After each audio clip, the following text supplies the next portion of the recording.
entendido que incluso sufriste una agresión. Yo sí, la verdad es que fui a la línea de fuego que separaba a los prorrusos del ejército ucraniano y me metí hacia el área donde estaban disparando. Y de repente disparan, pero disparan hacia nosotros.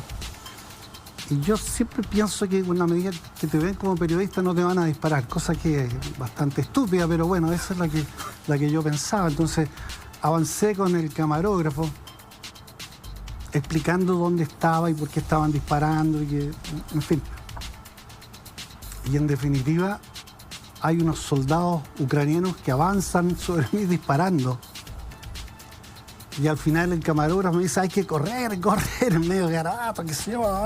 Y el traductor mío también corre. Pero yo pensaba que no me iba a pasar nada hasta que los tipos me agarran y me tiran al suelo al lado de nuestro auto. Ahí me patean, me gritan "tzuka", que es como decir perro, puto, no sé, es una expresión muy desdorosa, ¿no? Entonces me patean ahí y al camarógrafo se lo llevan, prácticamente le sacan la ropa y se lo llevan junto con la cámara. Habían periodistas internacionales que filmaron toda esa cuestión, o sea, probablemente incluso lo tienen acá, esa imagen. Y una vez que me patearon bien pateado, yo me levanté y a lo lejos vi que desaparecía el camarógrafo que se lo habían llevado. Entonces empiezo a avanzar y el traductor, cuando me va avanzando de nuevo hacia donde se lo llevan, me acompaña. Y en definitiva llegué donde estos tipos y apareció un señor que hablaba inglés, al cual le pude explicar que éramos periodistas, que veníamos de Chile y bla, bla, bla. Cosa que siempre se sorprenden mucho, porque no tienen idea de dónde está Chile, ¿no? Y llegamos junto a ellos y al camarógrafo ahí lo tenían metido en un hoyo, en una trinchera. Y no le habían, aparte de pegarle en el camino, no le había pasado nada. Y en ese momento empiezan a disparar morteros. Los morteros se usan en lugares. Si uno quiere pegarle a este edificio, usa un mortero porque va a pasar al otro lado ya. Entonces empiezan a disparar morteros y a todos nos meten en la trinchera que ellos tenían. Y el tipo me dice, no se preocupe, siempre es una... Son 10 o 12 morterazos los que se pegan y probablemente desde el puesto nuestro le respondemos, así que hay que esperar 10, 12 disparos y ya podemos salir a la calle de nuevo, porque esto era una vía, ¿no? Y ahí salimos, ellos no quisieron que los entrevistara y salimos muy bien. El camarógrafo se fue de abrazo con los tipos que lo habían acompañado, pero yo no vi al que me había pegado, pero me había pateado en el suelo. Lo que pasa es que yo me dolió bastante, pero yo iba con el chaleco antibala. Entonces los golpes en la espalda no me afectaron. Y más amortiguado. Si no hubiera estado con el chaleco, seguramente me habría quebrado algo. Pero eso fue una parte. Mira, Santiago, atención con esta imagen. A ver, veamos. Cuéntanos esa historia. ¿Eso fue el viaje del 2014? Cuéntanos un poco el contexto de esa historia. No sé, no me recuerdo mucho de esa foto.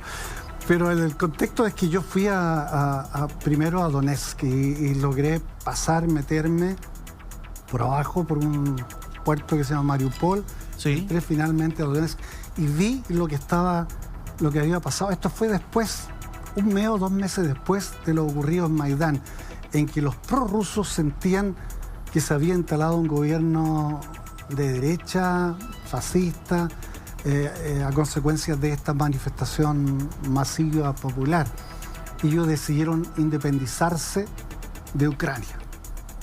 Y rápidamente expulsaron a las tropas, a la policía ucraniana, se apoderaron de los edificios de gobierno y se instalaron como un gobierno autónomo en Donetsk. Y de hecho pude ver cuando ellos se apoderaron del aeropuerto. Sí. El aeropuerto creo que se llama Prokofiev, que recuerda a un músico.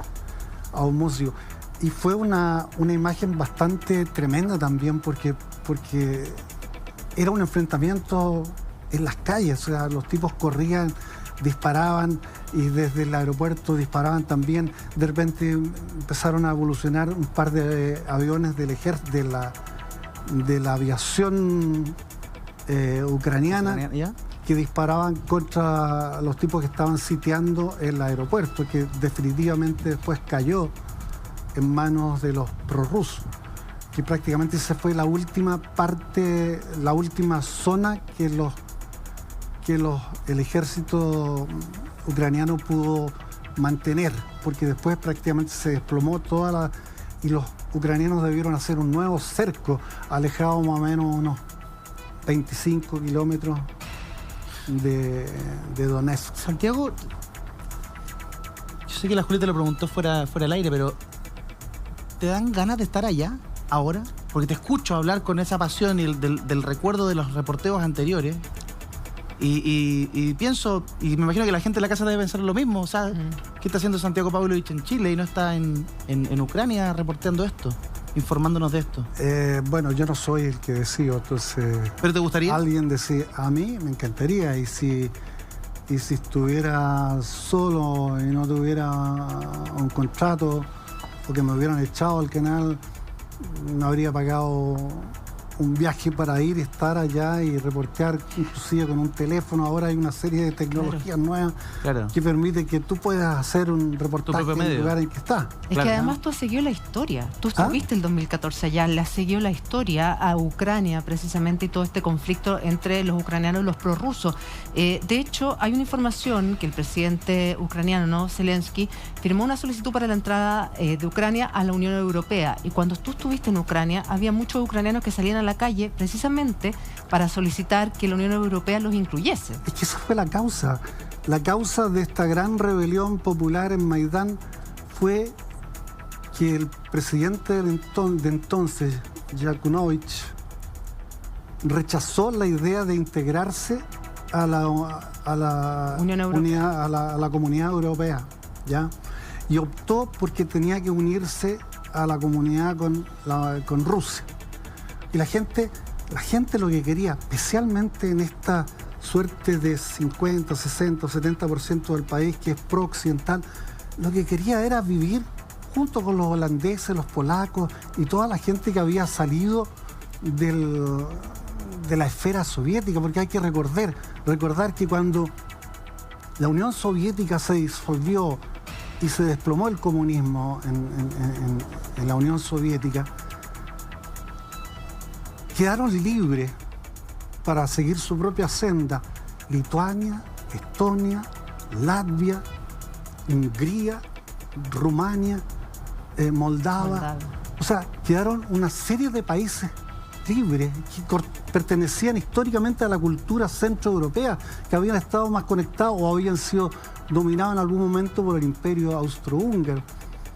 Entonces, esa gente quedó libre. Y si a eso le agrega que se dice que la Unión Soviética y el imperio zarista era la prisión de más de 100 nacionalidades, si a eso le agregas los países que quedaron libres después de eso, Kirguistán, Kazajstán, Uzbekistán, Ucrania, o sea, hay una serie de países que se formaron después del derrumbe soviético.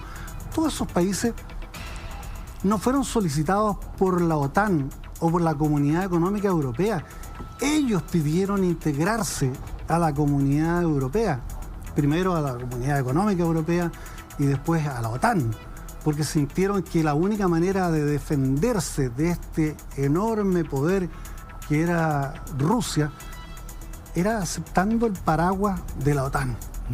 Es un paraguas total, o sea, los norteamericanos, los británicos y todos los países europeos están juramentados a defender a cualquiera de estos países.